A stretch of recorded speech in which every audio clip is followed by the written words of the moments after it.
Hi, it's Ursula from EasyScraps.com, and today I'm going to do another resist technique, and this time we're going to use an oil-based ink. And I have to give credit where credit's due. I was watching a class given by Tim Holtz. It's called Creative Chemistry 101, and it's fabulous, so if you haven't taken it, you should. And he covered a resist technique using archival ink, which is oil-based.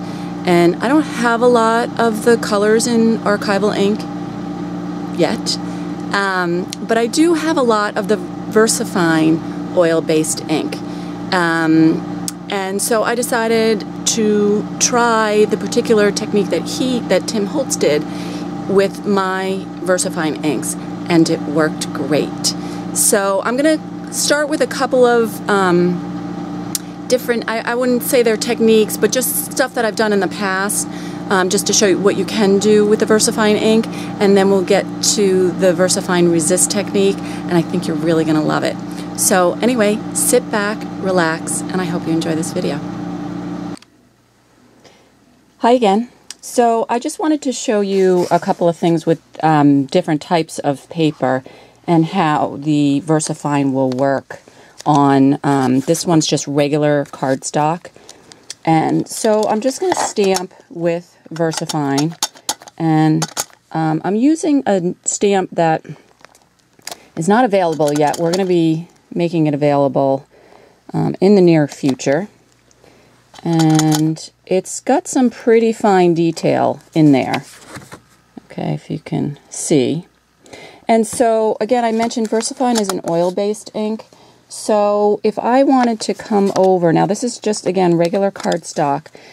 If I have a light enough color, this is just Vintage Photo Distress ink, and it's actually kind of getting dry. So I can go over, directly over that oil-based ink, even on regular cardstock, and then I can buff it out using a just a cloth. And you can see that the color beneath, the Versafine color beneath, just still kind of shows through that color, the Vintage Photo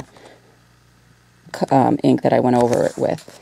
But if I took something like a black Distress ink, you know, if I used a lighter hand, it will be okay, but it still starts to obscure that stamped image a little bit. I meant to leave a space for using color box. Now, the one thing you have to be careful with Versafine is it does take some time to dry, and so you can see I've already tarnished my color box ink with it using this technique. But see, even the color box actually will work directly just on uncoated cardstock. So now we go up kind of in coatedness. I don't know if that's a real word, but this is a piece of the Ranger tag material, the manila cardstock material, which I really like. It's got a light coating to it. And so I'm going to switch and use a lighter color Versafine. This is Blue Lagoon, or Deep Lagoon. And so if I stamp, I'm just going to do this quickly. So same stamp image. Okay. Now, I should dry it.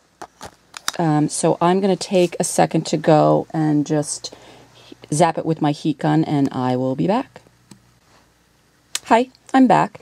So Versafine takes a little bit of time to dry on cardstock that's got a little bit of a coating to it. Even on regular cardstock, I usually give it a couple of seconds. When I teach my classes, I usually tell people to give it a couple of seconds to dry.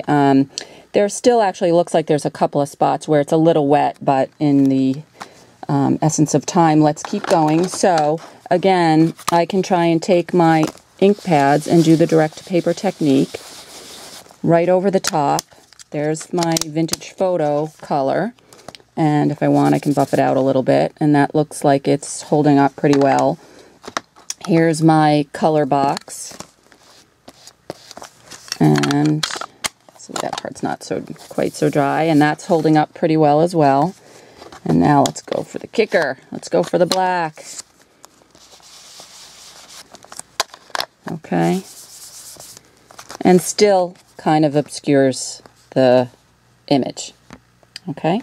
So now, here comes the creme de la creme, coated glossy cardstock. Now, you know, I'm sure, how to do the Versamark technique. If you don't, I actually have a couple of them on my easyscraps.com /blog, on my blog, how to do that technique. So this is the same technique, only instead of using stamping with Versamark on glossy cardstock, we're going to be using Versafine. And again, it has a color. So we're going to stick with our same pretty fine detailed image. And we're going to stamp. Now you have to be a little bit careful, so because we're using Versafine, oil-based, it's a little tricky to stamp on a slick surface. So you have to pretty much press straight down, straight back up. Try not to move it a lot. And let's do one. All right, close enough. And again, Versafine is gonna really not dry super well on its own on the glossy cardstock. So I'm gonna take a break and go and zap it with my heat tool. And I'll be back. Hi, I'm back. So now I've stamped in Versafine on glossy cardstock, and let's do our tests. First, I'm going to try with the Distress Ink Vintage Photo, and I'm pretty sure this is going to work well since it worked on the other cardstocks. Yep, that looks pretty good. Okay, yeah, I would actually go over it a little bit more, so, you know, there's not just holes and all that. Here's our color box that I've wrecked now. And that works great. Look at that. Okay, that looks really cool. All right, here again, here's our tester, the black. All right, so I'm going right over the top of it with my black ink pad. Come back in, dust it off. Oops, picked up my wet. I picked up my wet cloth, so I'm going back over it again. Because we really want a dry cloth. I'll just use my sleeve.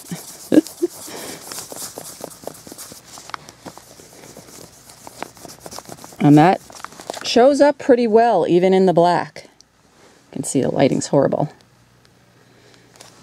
And just for grins and giggles, let's use a different ink pad. This is one of the Nick Bantock ink pads. And that works equally as well. I actually like mixing this one with the Vintage Photo. That's kind of my favorite combination. Although I'm kind of digging that pink.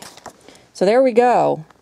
Versafine. That looks like a mess, but we really wanted to see how the different inks and different colors react. So we can see that they all work pretty well using Versafine on glossy cardstock. Don't forget to dry it before you do the smushing with the ink on top of it. You really have to make sure that Versafine is dry, because otherwise you'll end up with an ink pad like that. But other than that, it's pretty super simple, and it looks fabulous.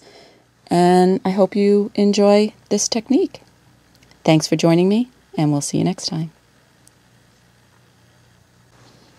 Hi, it's Ursula again. Hey, I just wanted to show you guys this. Remember in the video, I was using a wet wipe, just a baby wipe, and I said, oh, I want you to use the dry one because it was taking all the ink off, and so I switched to the dry.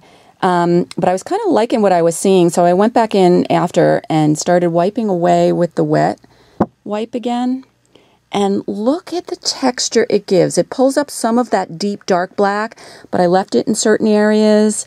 That Versafine image still comes out and stands true. And just look at all that texture. I really, really like that. So anyway, the next time you're doing the Versamark or Versafine resist technique, try using a wet wipe instead of a dry. So I hope you enjoy this video. See you next time.